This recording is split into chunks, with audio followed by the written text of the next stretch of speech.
So Musaf Shemini Atzeres, we began saying Mashav Aruach Umorid Hageshem, or perhaps Morid Hagashem. We'll have to discuss that at a later date. But we started, we did the Tfilas Geshem, we started praying for rain, for Eretz Yisrael, but also for, for the places where you live. And we continue saying it until Pesach. So we'll discuss some halachas of Mashav Aruach or Morid Hagashem. We'll start off with some basics and then move on. So there's two different prayers we have for rain that we insert in our davening at seasonal times. One is Mashav Aruach or Morid Hagashem, and the other one is we say in the middle of Shemona Esrei, not in the middle of Shemona Esrei, in the middle of brachas, in the bracha Baruch Aleinu, we insert the same Tal Matul of bracha. We also asking God for rain and the blessing of Parnasa. So you would have thought that when you're asking for rain, you'll both begin at the same time. Mashav Aruach and Hagashem, we began Shemini Atzeres. When do we begin saying the same Tal Matul? That depends where you live. So in Eretz Yisrael, they haven't started yet, but it's coming up soon. Zayin Mar Cheshvan, the seventh day. Today's probably the second or third already, so it's getting close. In North America, they worked out an English date. It's based on the equinox, on the solar system, on the Kufas Tishrei, 60 days after. Basically, it comes out December 4th. And certain times December 5th, if it's a leap year. And it's a whole discussion also because it's an English date, so they get into changing the dates on the calendar. Because really they change the date, so even the Beis Yosef talks about, he writes something like November. So if you take 11 days on December 4th, it would have been in November, but they skipped like 11 days. When they wonder what happened to all the doctor appointments and dentists. If I had an appointment today, I wonder what would have happened if they changed the calendar on me and I lost those 11 days. But either way, those are two different prayers. So number one, they start at different times. And also, as well, they're in different places in the Shemona Esrei. You figure if you're asking for rain, get your act together. Wherever you decide to put it, put it. But why you put one in the bracha of Mechaya HaMesim and one in the bracha of Baruch Aleinu. So we have to go back more general, forget about the specific bracha, but Shemona Esrei is split into three sections in Shemona Esrei. The first section is known as Shevach, praise, and that's where we begin, we praise HaKadosh Baruch Hu. The middle section is Bakashas, we make requests, and we conclude with the Hodah, with the thank you. So the first and third section are always the same, no matter what. No matter 365 days a year, that doesn't change. The middle section changes. During the week, we have many bakashas. Some people mistakenly think you can't make bakashas on Shabbos. Requests. You can. They just have to be spiritual requests. We don't make the physical requests.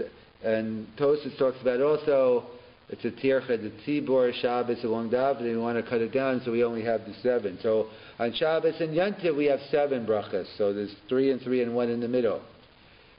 Rosh Hashanah, Musaf, you have 9. But besides that, it's the middle changes for Shabbos, Yantiv, Rosh Hashanah, Sukkot, whatever, Shalosh Regalim. But the beginning and end always stay. So Mashav Haruach Umorid Hagashem is in the first section, the Shevach. So therefore, it must be that Mashav Haruach, we're praising God for the ability to give rain. We're not actually asking Him for rain yet. We'll see, we don't really want the rain right away on Musaf on Shemini Atzeres. We're only praising God for the ability that He can. Mashav Haruach Umorid Hagashem. And that's part of the whole praise section of Shevach. And the commentators point out there is a link between the bracha of Mechaya HaMesim, because the different links, that rain sustains life, and that's what Mechaya HaMesim, you bring back people. Others say there is a chazal, 3 things God doesn't give over for an angel to do. There's a concept that God sends different angels to do things, but 3 things He does it Himself. Rain, childbirth, and tchiyas hamesim, all things that have to do with creation, with birth. Parenthetically, this reminds me of Shadin, tie it into Noach. Elah told us Noach, Ish Sadik, you have to have something to say at the table. I think you didn't learn the whole week. So, Ish, Noach, Ish Sadik Tamim, Hayav Adorosov, that Noach is labeled as Sadik in the Chumash. It's not rare to have Sadikim in Jewish history. There are plenty of them. But it is rare that the Torah calls you a Sadik. Noach is one, and that gets the whole discussion, Sadik Tamim. In the generation of Avram Manat, it's a separate discussion. Whatever you want, you get the labeled Tzaddik, you got to be doing something right. And there's another person who also is called Tzaddik, but it's not found in the Chumash. We know Yosef is always known as Yosef HaTzadik. So the question is, what did Noach and Yosef have in common? In other words, we know there are many tzaddikim. There's a concept of 36 hidden tzaddikim in every generation. And it's much harder to pick out a tzaddik than it is to pick out, let's say, a Torah scholar, a Talmud Chacham. Why? Because at least there's some objective standards for a Talmud Chacham. Like you could ask them questions, you come to the class, you could pick up, they might be able to fool you, but at least there's some, there's some objective standard about knowing different things. But a tzaddik, what does a tzaddik mean? Like, who's a tzaddik? It's a whole very intangible. So it's very hard to pick out who a tzaddik is. So therefore, here the Torah labels Noach and Yosef as a tzaddik. What did Noach, and they didn't even live together. Yosef came later on. Why are Noach and Yosef compared as tzaddikim? That's the question of the Das Sekenim or Bali Tosfos. What's the comparison between Noach and Yosef? So the Bali Tosfos answer, what do they have in common? They both sustain the world. Noach in this week's parasha, the Mabul came, destroyed the world. He and his family went in the ark, and when he came out, he rebuilt the world. So he saved the world. He went ahead and rebuilt it. And he didn't save the world by stopping them out. That's perhaps one of the critiques of Noach, assuming you learn it, Yesh Darshan Genai, that he had all this time, not one Baal Tshuva. Imagine the Rabbi giving a sermon for 120 years and not getting one Baal Tshuva, not getting one person. Different discussions, whether that was the Chachma of Noach, was it a praise of Noach, or was it, or was it a criticism that they didn't care enough? He was Makante Amuna, they say, or perhaps he realized that the danger is involved. When you get into Kira of Rechokim, you try to get non-observant, and you could get drawn. Maybe he felt it could have been with 2 generations. Sometimes you have to act like a Noach. Sometimes there is something for isolation. And other times you got to be an Avram Avinu, but that's a separate share. So getting back here, so Yosef and Noach. So what do they have in common? And Yosef saved the world. We all know the feast and famine. Not only did Yosef save Egypt, he saved the whole world. Everyone came to him for food. If he didn't realize to put the food away, it would have been over.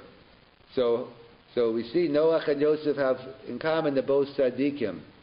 Where do we know that someone who saves the world is called a tzaddik? Oh, good. So you proved to me Noach and Yosef have a common theme, that tzaddikim because they saved the world. How do I know that's true? How do I know you're a tzaddik because you saved the world?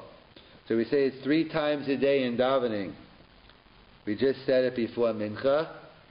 Posteach es yodecha ubaspia l'chol chayrotzim. God, you open up your hands and sustain the whole world. And what's the next pasuk? Tzaddik Hashem.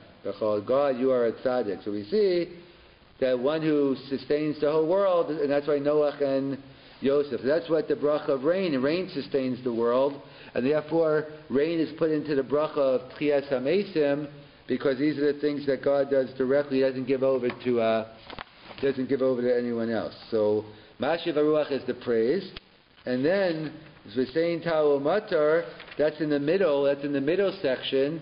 So that's a bakasha. So that's why they're that's why they're in separate sections. The same Talmud, we're actually asking for rain. We're making a request for rain. In Mashav Aruach, we're only praising. How come we wait to Zayim Mar Cheshvan? Why don't we wait to the seventh day? Why don't we request rain right away? Why do we have to have a pause between the praise and the actual request? There's a discussion why perhaps you need a public announcement, but that's what they point out. The Gemara tells us in Tainus and other places, because we have a mitzvah, when we have a Beis HaMikdash, it's a discussion, Bizman Hazeh, in our time, do you still have a mitzvah? There wouldn't be an obligation, clearly. Is it still some form of mitzvah to go up to Yerushalayim anyway, on Pesach, Sukkot, and Shavuos? But clearly when the Beis HaMikdash was up, we had a mitzvah in our Torah to be Ola Rego, to go up, and literally Ola Rego, because they used to walk back in the day. And therefore they used to go up to Yerushalayim and bring karbanos, etc. It was a time of simcha. So they clearly went to the... So there was a chiyuv to go to Eretz Yisrael. And therefore they stayed until after Sukkot, apparently. So the problem was, and they used to ride by buggy, horse, and we didn't want it raining on the people coming back, because it's a long journey of people coming from all over. So therefore, in order to wait to Zayim Ar Cheshvan, because that's what the Gemara figures out, the last place by Nahar Pras, the furthest people away will have to walk by Zayim Ar Cheshvan, their home. So therefore, that's why we don't pray for rain right away. So I don't get it. So what are we saying? Really, we need the rain, but for a couple of people who are going to get wet, so I'm not going to we'll worry about the minority of Jews. I don't know, maybe those days it was the majority, but what does that mean exactly? We should have the rain, but we're not praying because these people might get some mud on their clothes and they have to do a wash when they get home? What exactly are we saying here? And if that's true, so do we stop? When do we stop saying Mashav Haruach? I mean, we're saying Talmud Matter, we stop on the same time. By Pesach, do we stop 14 days before? So we give the people time to come back for Pesach? So what's going on here? So then we see we're not concerned about people. So what's the difference? How come the 14 days after Sukkot we're concerned and we don't start praying for rain until 14 days later? Yet if the concern is for the people, how come we forget it? We don't care about them when they come back. So perhaps a simple answer would be because when everyone's leaving the same time, maybe people come, they plan their trip, they come early. But others point out as follows, because it's a discussion exactly in other words, when is the rainy season? So they figure, again, it's different discussions in the Gemara, but we're working with the opinion that Israel doesn't really need rain until the 7th of Mar Cheshvan. So really the time period between after Sukkot and Zayim is really no man's land. It's not, in other words, there's certain times in the year, in the summer, that rains are negative, it ruins the crops. So it's a siman kola, like raining on Sukkot. Really they say really it should be raining, we really want it to start raining on Sukkot, but people are in the Sukkot, etc. But really, raining during this, like a drought is terrible when you need the rain. Raining during, speak to the farmers about the terrible weather conditions, all the drought. When you get rain at the wrong time, that's why we say in the Tfilas Tal, Tfilas Geshem, L'chayim v'lo l'maves. God, when you make it rain, make it for life and not for death. The Mabul, they had it for death. Or many times rain, a lot of serious things happen. So rain's a tremendous bracha, but it could be a kola as well. So they point out it's no man's land. It's not a siman kol or bracha. In other words, if it rains, it doesn't. If it doesn't rain, it doesn't hurt us, and if it rains, it doesn't. Either way, it doesn't hurt us either way. But so therefore, since it's no man's land, so then we have the people who need the 2 weeks go. So why should we if we don't need the rain yet? Why all the people going back? Why make them uncomfortable and have to do another wash when they get home?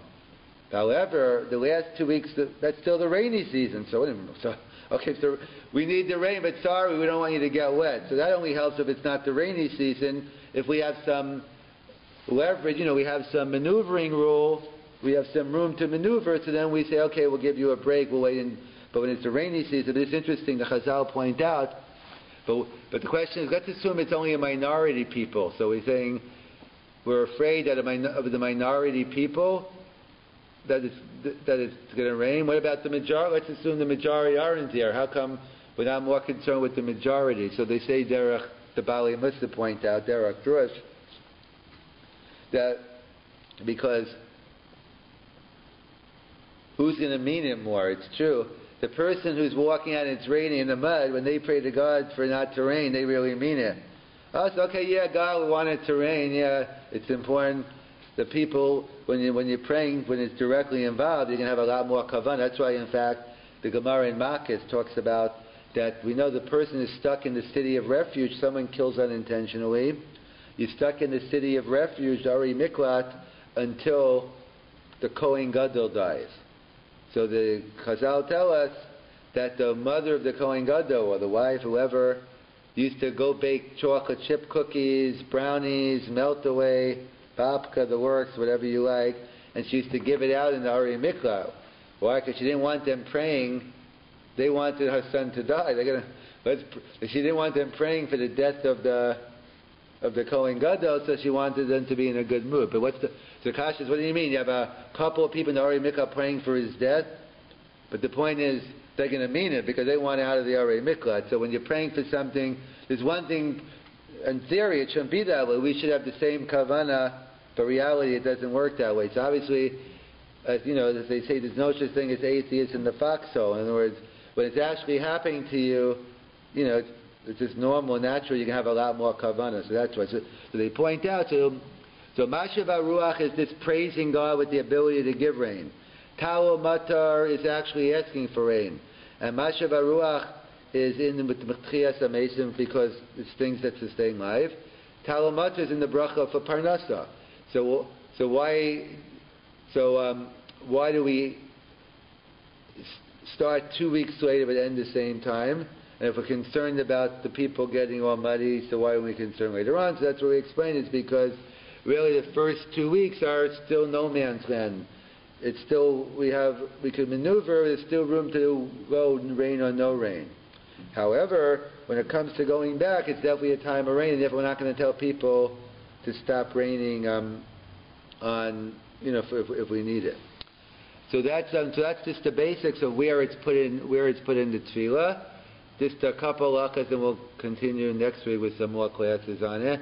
That if a person forgets to say Mashav HaRuach Moragasham, we say big deal, it's 4 words. How important could it be? So the lakas, if you get to say it, you're not Yotzi Shemona, you have to repeat Shemona Esrei. If you remembered after you finish, you have to repeat.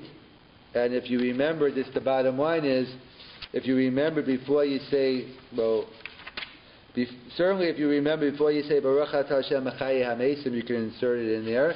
But even after Machaya HaMesim, you could say Baruch Atah Hashem Machaya HaMesim, Mashiach Baruch Rosh, and then say Atah Kadosh. Once you say the word Atah, it's over.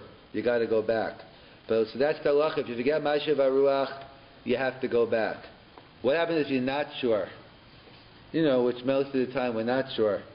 Let's say you're not sure if you said Mashav HaRuach Hashem. So Tosfos quotes the Yerushalmi, which we'll have a longer discussion on it with the Maharam Rurenberg. But this is what the basic halach is. The first 30 days, if you're not sure, you have to go back. After 30 days, you don't go back. Let me just point out, it's not a magical 30-day period. We're assuming that you're davening 3 times a day and 4 times a day. In other words, it's not like you have to say, I haven't davened since Shemona Esrei, and now for you have, even if you're not sure, because the point is, we're creatures of habit. We go with chazakas. You have to get into the custom to saying it. So the chazal pick 30 days, 90 times, 100 times, you get used to saying it. So if you know you didn't say it, even if it's 4 months, it's the last day you're saying Mashav HaRuach. It's the last day before Pesach. If you know you missed it, you have to go back. But if you're not sure, then when you have leeway, so the first 30 days you could go back. You have to go back if you're not sure. After 30 days, you don't. We'll get into the Maharam of Rurenberg, who in his yeshiva they used to say on Shemini Atzeres, they used to say Mashiv Aruch discussion whether 90 times or 100 times. Let me just point out, they just didn't say Mashiv Aruch, that would be meaningless. There was I don't know what tune they used, but they used to sing this song. But you have to go back and say it. You have to say Atah Gibor Elohim Hashem Mechayim Eizat Rabbi Oshia Mashiv Aruch Mechal Chayim Mechesed. In other words, you have to put it in context. Just to say Mashiv Aruch 1,000 times, it's meaningless. It's not going to help you remember during Shemona Esrei. So that's what the meaning in his yeshiva was. That's what they used to do, I guess, after, I guess they hoped they didn't forget it at Musaf. And then maybe right at the Suda, right after Musaf, they used to sing it maybe as part of the Zmiras that day. And therefore, that was his opinion, that if you say it 90, 100 times in that day, it takes out the problem of doubt. It doesn't stop from the problem of not saying. If you don't say it, you have to repeat. But with doubt, you have the first 30 days, and after that, you're okay. And then you want to go with the Maharam Rurenberg, if you say it, I guess it would work the same well. My guess is if you did it halfway, you did 50, and you did it 50, so we could, that should work also as well. And so we'll have to continue with getting into some more lamdas, more details of the halachas of Mashiv HaRuach. So this coming Tuesday, I believe, is Zayin Mar Cheshvan, the 7th day of the bitter month of Cheshvan. Why is Cheshvan so bitter? Because my mother's yahrzeit is then. She shares a yahrzeit with Rachel Imainu. Very good. That's one reason. That's one reason they bring down. Yes. It's definitely personal business, but why is it Mar for everyone else? Is the question. Good question. Yes. Right, so some say it's more, according to some opinions, the Mabul happened during Cheshvan, but the reason they bring down it is because there's no holidays in Cheshvan. It's very depressing. We just come off Rosh Hashanah, Yom Kippur, Sukkot, and we don't have one. The Rabbi saved us by making one for Chanukah, but the whole month of Cheshvan, so therefore it's called Mar Cheshvan. But either way, what's significant about the 7th day of Mar Cheshvan? Nothing really here, but in Eretz Yisrael it might be. Is that when they start davening, changing? Correct. It's one of the seasonal changes we make. V'sein tal u'matar u'bracha. So in Eretz Yisrael they start on Zayim Mar Cheshvan. In North America, and maybe other places as well, they have an English date, depending December 4th or 5th. It has to do with the equinox. And we'll get into it more when we get closer to that date. So it's interesting to note that we have two seasonal changes regarding rain. There's the same Talamatar in Eretz Yisrael they're going to begin shortly, and Mashiv HaRuach or Morid HaGashem, which we already began. So if you're going to ask for rain, well, you would think you'd get your act together. Like, what's the pause in the action? Us, we have a nice gap from Shemini Atzeres all the way to December 4th. And Eretz Yisrael, like if it's time for the rain, let's get going. Let's start asking for the rain. It's not that God, sometimes we do, we'll have the people, but you remind them now, okay, 2 weeks before. God, we're not concerned about forgetting. And, He doesn't need those reminders. So what's this split here? So why do we start Shemini Atzeres, and why do we wait? So really the post can talk about starting actually the beginning of Sukkot, but it's a Siman Klala because we're sitting in the Sukkah, we don't want it to rain, etc. So it's twofold. Number one is, that's one question, why do we start at different times? And secondly, why are they in different parts of our Shemona Esrei? Well, I think I can answer the second. I don't know if it helps the first. One is Shevach, the other is Bakasha. Right, so correct. So we know there are 3 sections to our Shemona Esrei. The first section is Shevach, the middle section Bakasha, request, the third section Hodah. And on Shabbos and Yom we just usually mention Kedushas Hayom. In fact, as Rav Moshe points out, people think, we don't make bakashas on Shabbos. Well, you're right, we don't, but you're allowed to make spiritual bakashas. It's just like the physical bakashas we make. Tosfos talks about it at Tircha, the Tzibor, it's too long of a davening.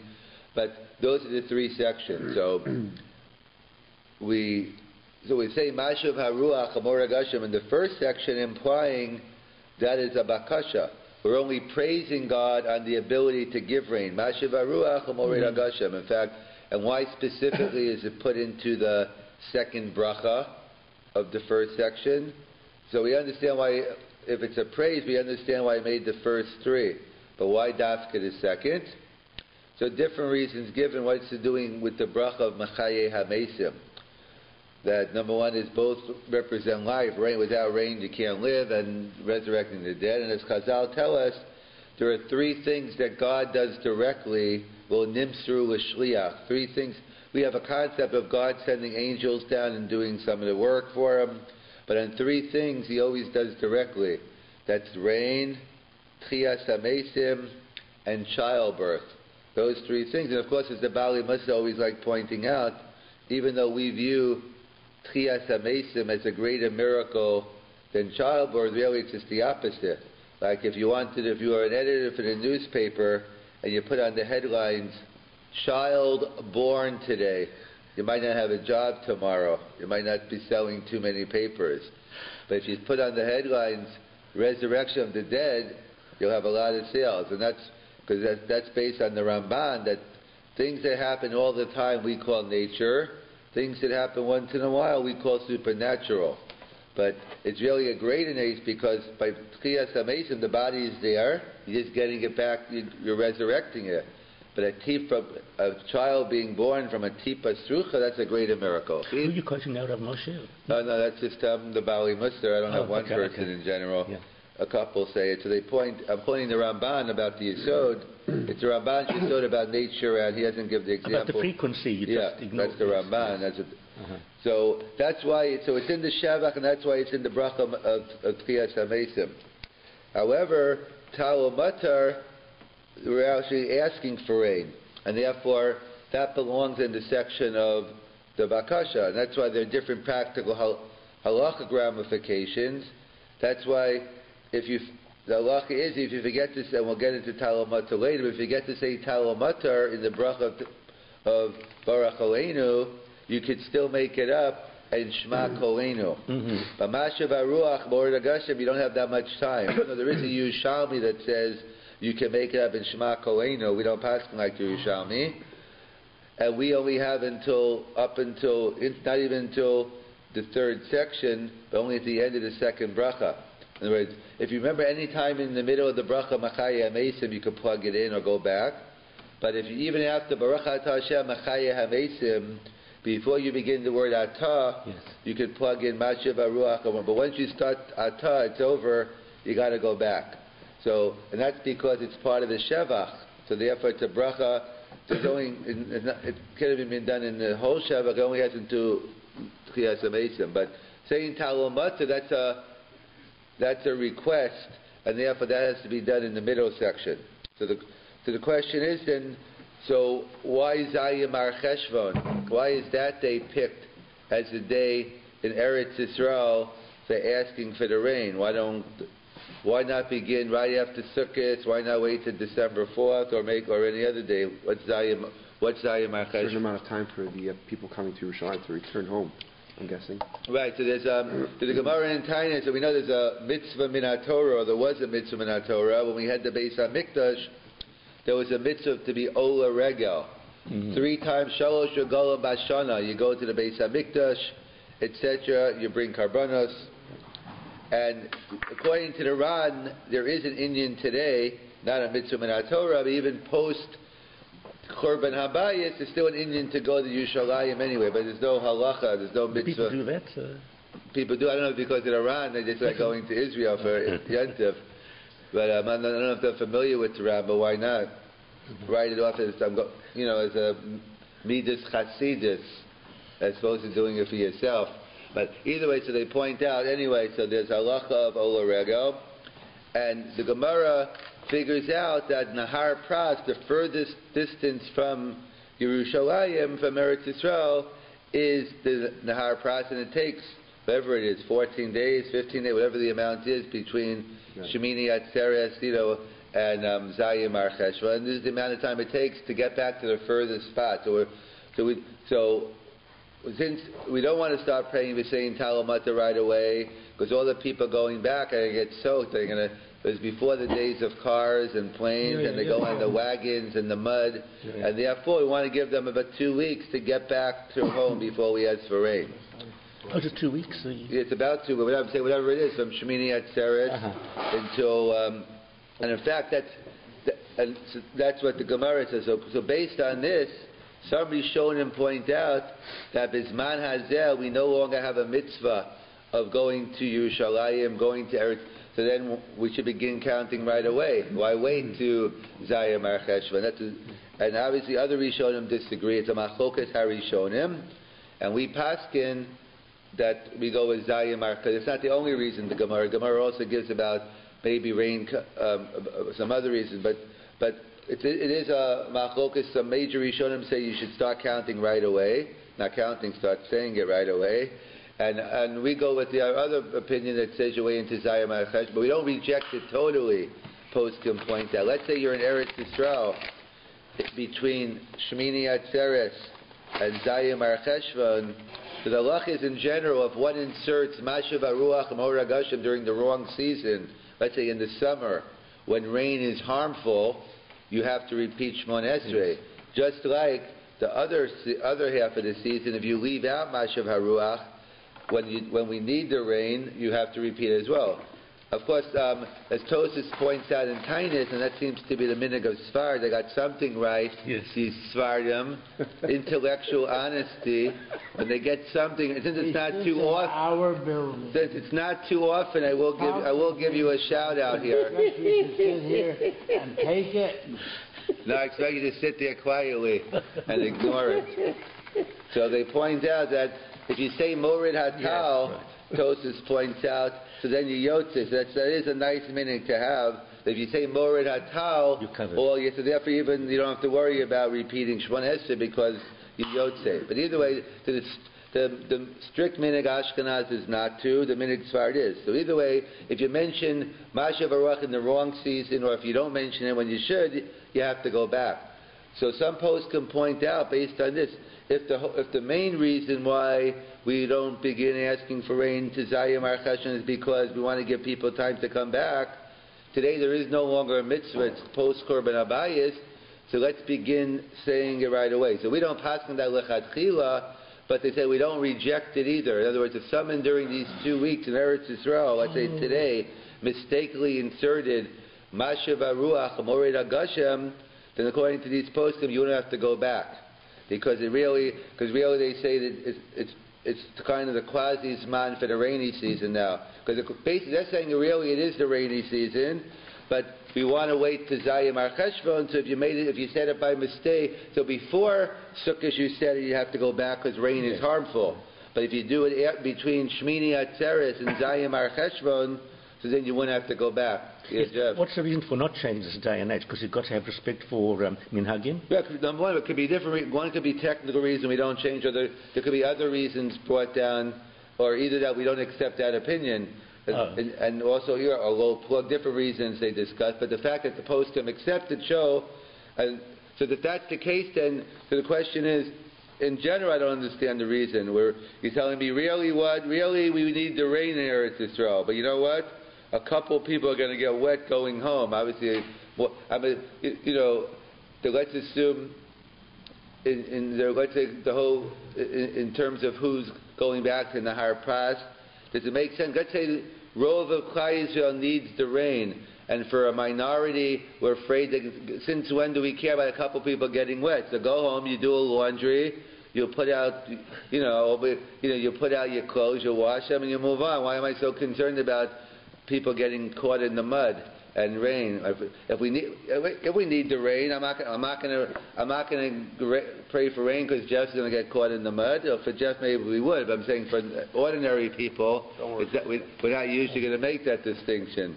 So that's what the poskim has. So they point out this first to Bali Musad to say parenthetically. They say we see the koach of the yachid in terms of the Gemara talks about a makis. There's a concept of arei miklat, city of refuge.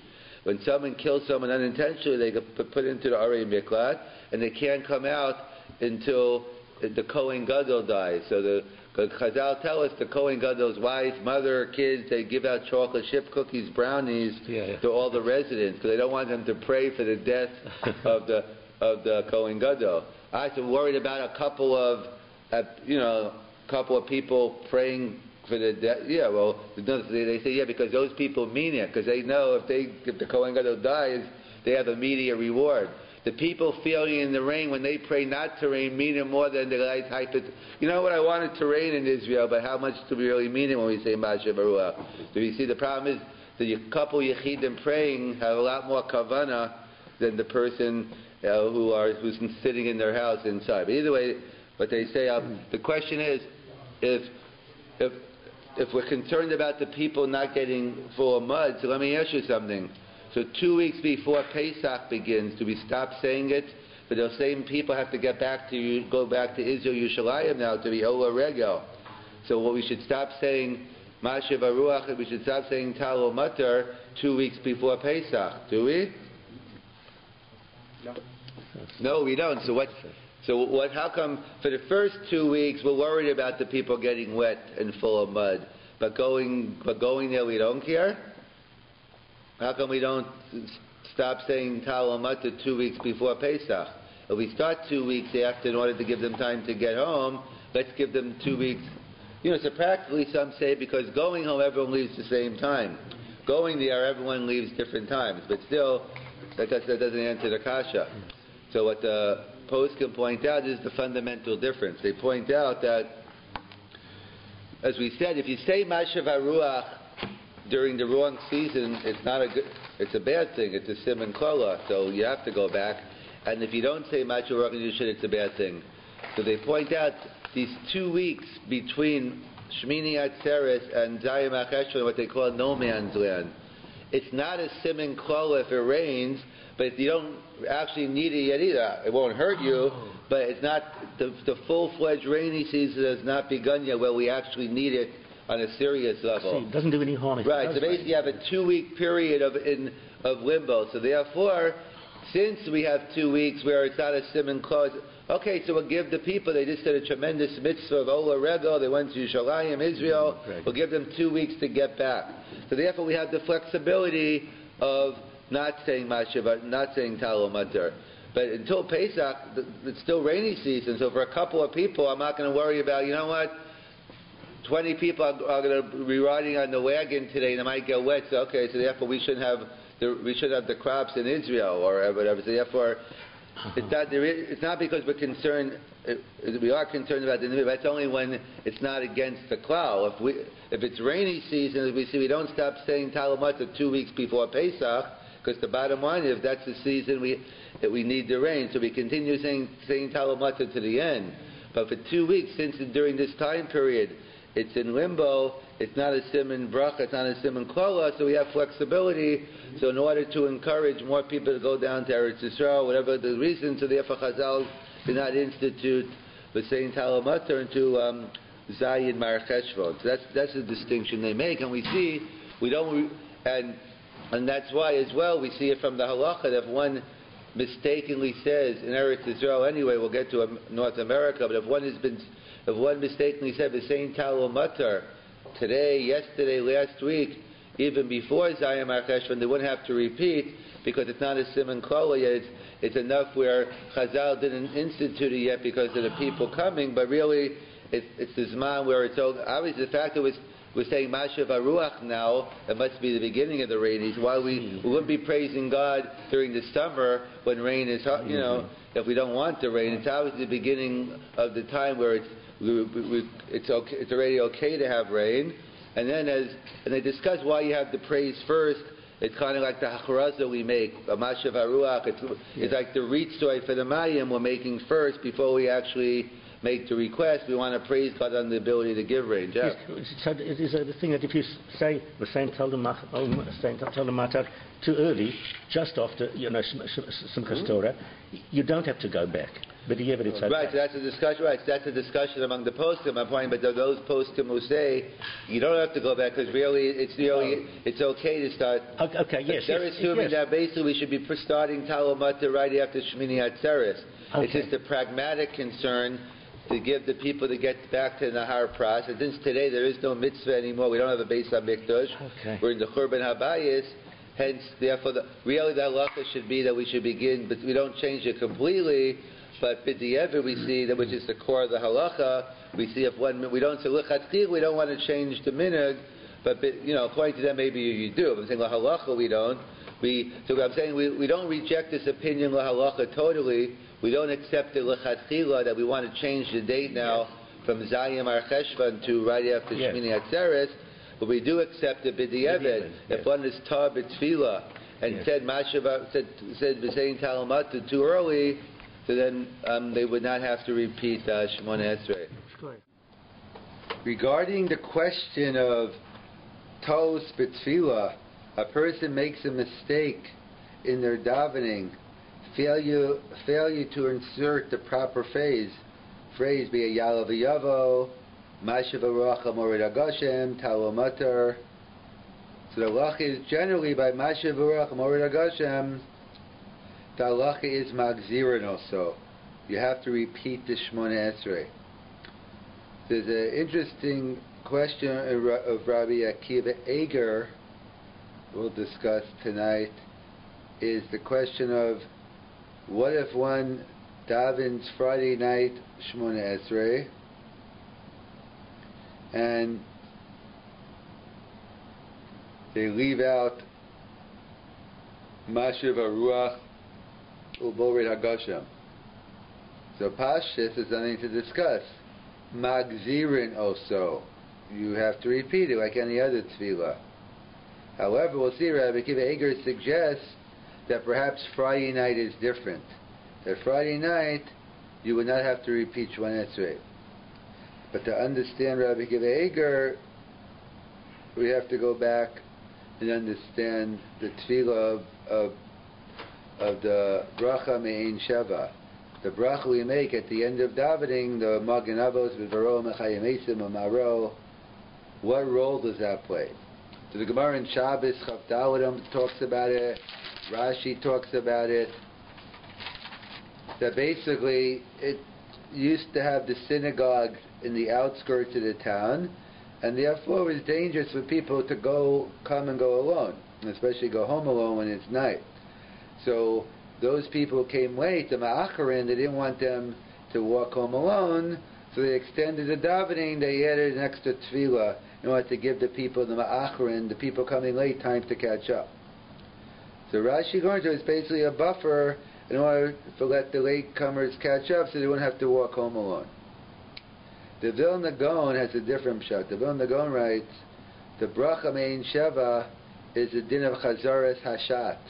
It's a summary, it's a concise version of the Sheva brachas we have on Shabbos. Each of the seven statements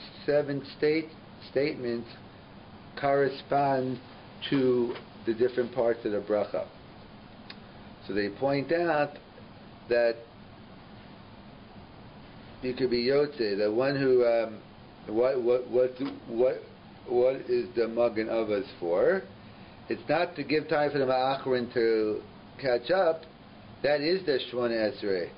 That they put it in so the person who came late, he could be Yotze his Shemona Esrei Friday night with saying Magen Avos. And obviously, the nafkamina between Rashi and the Gra is like, you had according to Rashi, in theory, you could just say Kapitel Tehillim, say anything you want.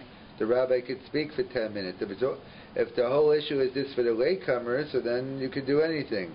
But according to the Vilna Gaon, it's dafka in Chazaras Hashat for the Ma'acharin, they could be Yotze the Shemona Esrei with the Magen Avos. Therefore, obviously, the Chazan should be the one saying it because you could be Yotze with the Shliach Tzibor, or at least the Ma'acharin themselves could be saying it. So they point out that's the halacha. The halacha is, or that's what the Vilna Gaon brings down, that those who came late, the Ma'acharin, they could be Yotze, instead of davening the full 7 blessings, Shemona Esrei, they could daven Magen Avos. Comes along the Torah and says, Ta v'lo Omar Shabbos. Let's say you're davening Friday night, and you leave out any mention of Shabbos. So what is the halacha? So the Torah writes Magzirin also. You have to repeat Shemona Esrei, because you didn't mention the Me'ein HaMa'ora, Baruch Hashem Yom Yom. You have the Chiyuv Haskara, you left it out. However, the Torah quotes from Rav Moshe Gaon, who says, don't worry about it. If you daven Friday night Shemona Esrei and somehow left out Shabbos, today it's hard when you have Siddurim. I should turn to the wrong page. But the Torah quotes from Rav Moshe Gaon, it's okay, don't worry about it. You could be Yotze with Magen Avos, with Brachas Me'in Sheva. You could be Yotze with the 7 blessing. Just like Rav Moshe Gaon says, just like the Torah writes that it works for the Ma'acharin, that this is like the Torah quotes of Rav Moshe Gaon, that those, you could be Yotze with someone who is Toast B'Tfilah. No, this is like it works for the Ma'acharin, so Rav Moshe Gaon says so too it works for someone who's Toast B'Tfilah. Someone who didn't daven at all, you could Yotze for, so someone who made a mistake, Rav Moshe Gaon says it could count for them. And the Natria Gaon even says it even more. Afilo hispalo leil Shabbos klal. Rav Moshe Gaon talked about you davened, you left out the key area of Shabbos. So Magen Avos takes its spot. Or maybe Yotze Tefillah, and you're just lacking the Chiyuv Haskara. But Rav Natria Gaon goes even further. Let's say you didn't daven Ma'ariv at all, you could be Yotze with Magen Avos. If it works for, it's like it works for the Ma'acharin and it works with Toz B'Tfilah. So the base Yosef asks, why according to the Torah, the Gaonim, can Magen Avos take the place of Shemona Esrei? We know, we have a general rule, we don't, if you're a Baki, you can't rely on the Chazaras Hashad, you have to daven yourself. So the base Yosef says, it must be because Tfilas Aravis Rishus. That since Tfilas Aravis Rishus, therefore we could be lenient. So he says, since Tfilas Aravis Rishus, therefore even though normally Magzirin also if you forget Mashav Aruach, but Rav Moshe Gaon says, if you daven and you left out Shabbos, you could be Yotze with Magen Avos. It's like for those who are Ma'acharin. And the Natria Gaon even takes it, even if you didn't daven at all, that works. And the Magen Avraham even says, even b'yachid, it could work. So that's the Gaonim. So comes along, that's the Torah quoting the Gaonim. So comes along Rabbi Akiva Eger, and comes along and says a big chiddush. He says, how can you be Yotze? How can you be Yotze with Magen Avos? According to any sheet you want, you didn't daven at all. You daven, you left out Shabbos. You're Ma'achrin. How does it work? If the halacha is, if one does not recite Mashiv Baruch Mord HaGashem, the halacha is Magzirin also. So last I checked, there is no mention of Mashiv Baruch in Magen Avos. So how can Magen Avos work? How can it be better than a regular Shemona Esrei, leaving out, just like a regular Shemona Esrei without Mashiv Baruch, it's a no-go. Certainly a Magen Avos, a concise Shemona Esrei, is a no-go. So that's Rabbi Akiva Eger's kasher. He says a big chiddush. It must be that he says B'leil Shabbos a magzirin also. He says the Rabbi Akiva Eger suggests that perhaps he needs a tzarachian, but maybe Leil Shabbos is different. The whole week you have to go back if you get it at night, but maybe Friday night it's different. So what's the pshat? Before we get what the pshat is, if Rabbi Akiva Eger is correct, and he leaves it tzarachi, and he's unsure, but he throws out the possibility. So some suggest then what about Shabbos Chol Hamoed? Shabbos Chol Hamoed, when you leave out Yalav Yavo, so when we do Magen Avos, so perhaps you could be Yotze with Magen Avos. So Rav Shlomo Zalman, he wants to say no. Even if you accept the Chiddush of Rabbi Akiva Eger, you don't have to extend it to Shabbos Chol Hamoed, because he says It must be when Chazal instituted Magen Avos, it would make sense that for half, according to the Gra, for half a year, you can't be Yotzei with Magen Avos because you're leaving out Mashiv HaRuach. It must be that when Chazal made the Takana of Magen Avos, they said, Afal Pikain, we're not going to mention Mashiv HaRuach, but you can still be Yotzei. It's a special din Friday night. You could be Yotzei even without mentioning it. But Shabbos Chol Hamoed, it's once or twice a year, so you could make a svara to say, on those 2 nights a year, Magen Avos wouldn't work, but it's difficult to say. That's what Shlomo Zalman explains Rabbi Akiva Eiger. So he says, based on the Chiddush, based on the Chiddush of the Torah and the Gaonim, that you could be Yotzei, Shemona Esrei, whether Ma'achrin, whether you're a Taos, or whether you didn't daven at all. How could that work if you don't see a Mashiv HaRuach in general? It's a no-go. So the answer is it must be part of the Takana. So what happens in the following case, just along these lines, that let's say you didn't daven Friday afternoon, you didn't daven Mincha. So the halach is if you don't daven Mincha, so you have to daven 2 Shemona Esrei Shabbos. Even though you missed the 19 blessing one, the halach is the koach of Shabbos, you could still make it up with the 7 bracha one. So the question is, the Pri Megaddin raises, could you be Yotzei your mitzvah with Tashlumin? In other words, I didn't daven Mincha, so I have to daven Ma'ariv twice. Ma'ariv is the regular one, and Minchas is Tashlumin. Could Magen Avos count for the Tashlumin? So the Pri Megaddin says no. Why not? Because the base Yosef is the whole reason all of this works is Tfilas Arvis Rishus. Since Tfilas Arvis Rishus, so therefore that's why it works. But Mincha is a Chiyav, and therefore he says it wouldn't go. So according to the Pri Megaddin, for Ma'ariv it can work, but for Tashlumin it can't work. Tashlumin Mincha. So why don't you count? So why don't you do the main transfer to count for Mincha, and then Ma'ariv will be Magen Avos? Because you have another halacha, you can't do the Shlumin before the Chova. So according to the Pri Megaddin, it won't work because Tashlumin for Mincha is a Chova, and Magen Avos only works on Arvis, which is a Rishus. Well, Shlomo Kluger discusses the question, or he discusses the concept of forgetting Mincha on Erev Shabbos and davening Ma'ariv. So he wants to say that in this scenario, he says, since in theory Tfilas Arvis Rishus, but the Tashlumin is Mincha. Mincha is a Chova. So Shlomo Kluger says the Chova can't be any less than the Tashlumin. So he says, in this scenario, Tfilas Arvis takes on the status of a Chova, and therefore they're both Chovas, and you can't be Yotzei with Magen Avos at all. If you didn't daven Mincha at all, so it wouldn't work so it wouldn't work even for Ma'ariv, because Arvis transforms into a Chova. And the Rashash says the opposite, that you're right, the Tashlumin can't be more strict than the Chova. So since the Chova is only a Rishus, so the Tashlumin is also only a Rishus. So in theory, if you take the Rashash's Svara, one could be Yotzei Magen Avos, one could be Yotzei even Tashlumin for Minchas. We had 3 Shitas. According to the Pri Megaddin, it only works for Ma'ariv, but not for Tashlumin LaMincha, because that's a Chova. It only works on a Rishus. According to Shlomo Kluger, it wouldn't work at all because they both take on the status of a Chova.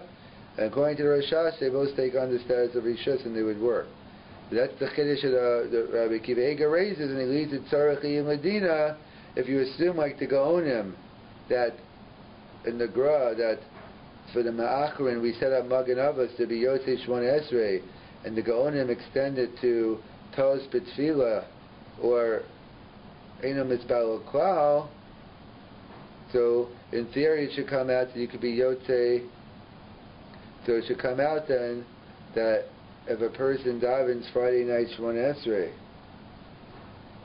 if a person So the question is, how could a person who forgets, who doesn't daven Friday night, be yotze with Magen Avos? There is no Mashav Haruach. So that's what Shlomo Kuger suggests, based on Rabbi Akiva Eiger. So you have to say that when Chazal instituted Magen Avos, they didn't institute it for half a year, they instituted it for all the time, and therefore they understood that for the half a year, you could be Yotze Shemona Esrei even without Mashav Haruach. And perhaps it fits in because Talmud either we don't mention Friday night, but it's for a different reason since it's in the Bakasha section.